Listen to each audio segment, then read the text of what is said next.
Teachers बिंदु, रेखा, रेखाखंड और किरण की अच्छी समझ होने के बाद ही बच्चों को कोण के बारे में विस्तार से समझाएं। बच्चों, क्या आप यहाँ दिए गए बिंदु, रेखा, रेखाखंड और किरण को पहचान सकते हैं? जल्दी जल्दी, बस 10 सेकंड है आपके पास।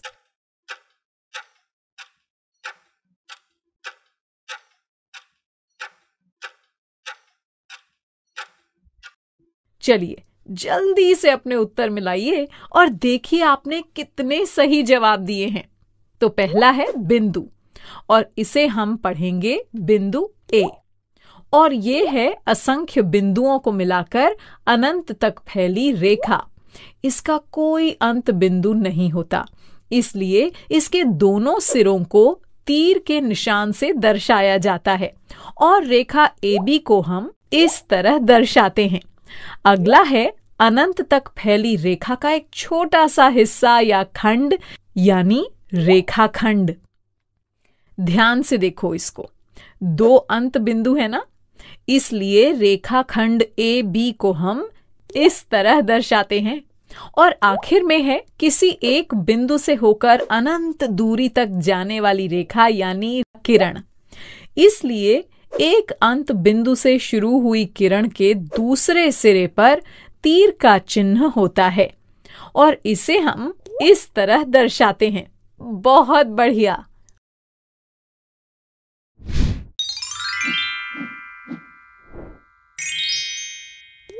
कोण की अवधारणा समझना। अच्छा बच्चों, आपने कभी ध्यान से दरवाजे के कोने, ब्लैकबोर्ड के कोने, खिड़की के कोने, टेबल के कोने इत्यादि देखे हैं? देखो, अगर इन सभी के कोनों को इस तरह किरणों से दर्शा दिया जाए तो जो बंद आकृति इन दोनों किरणों के बीच मिल रही है ना, इसे ही हम कोण कहते हैं। अच्छा, इन दीवार घड़ियों में देखिए, घड़ी की 2 सुइयों को 2 किरणें मान लीजिए।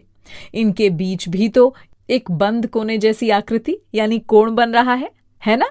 किसी घड़ी में ये कोण छोटा है तो किसी में बड़ा दिखाई दे रहा है। बच्चों, आपने ध्यान दिया, इन सारे उदाहरणों में एक बात समान है और वो ये है कि ये सभी कोने या कोण तब बनते हैं जब 2 किरणें आपस में मिलती हैं। इसे हम इस तरह भी कह सकते हैं कि 2 किरणों के बीच का झुकाव ही कोण है।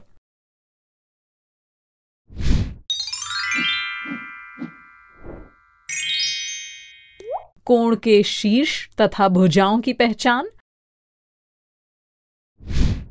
चलो इसे ऐसे समझते हैं, 2 किरणें YZ और YX खींचते हैं। देखिए, ये किरणें एक दूसरे से बिंदु Y पर मिल रही है ना। अब देखो, बिंदु Y पर जो ये बंद कोने जैसी आकृति बन रही है ना, यही तो है कोण।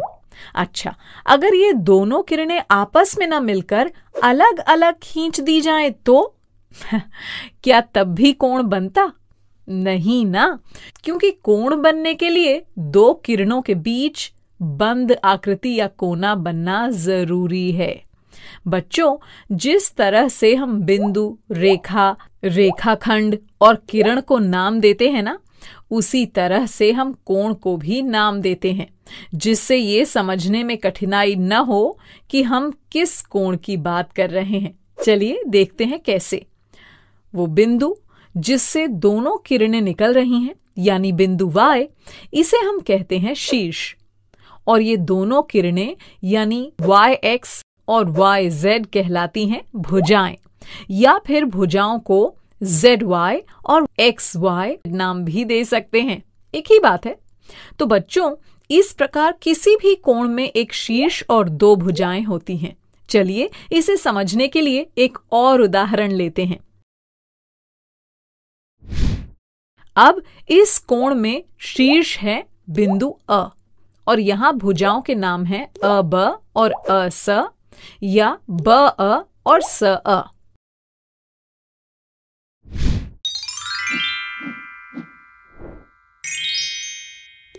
कोण का नाम, संकेत चिन्ह और उसे लिखना।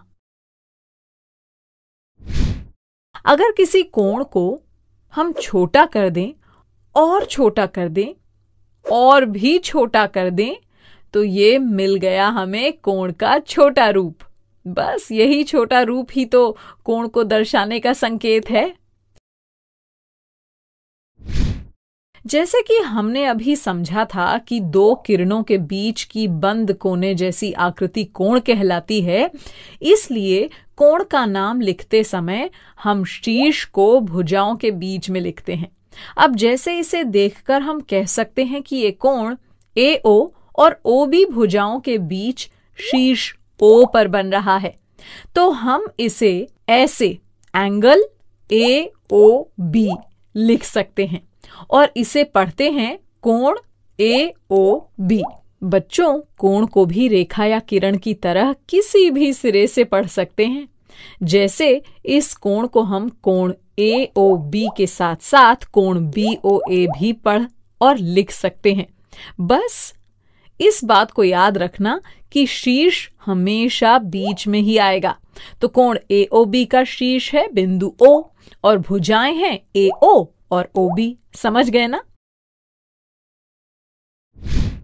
दिए गए कोण को ध्यान से देखिए। क्या आप मुझे इस कोण का नाम और उसके शीर्ष तथा भुजाओं के नाम बता सकते हैं? इस कोण की दो भुजाएं हैं AO और BO और शीर्ष है बिंदु O। अच्छा, अब बताओ कोण का नाम क्या है? कोण का नाम है कोण AOB या कोण BOA। बिल्कुल ठीक। एक और उदाहरण लेते हैं।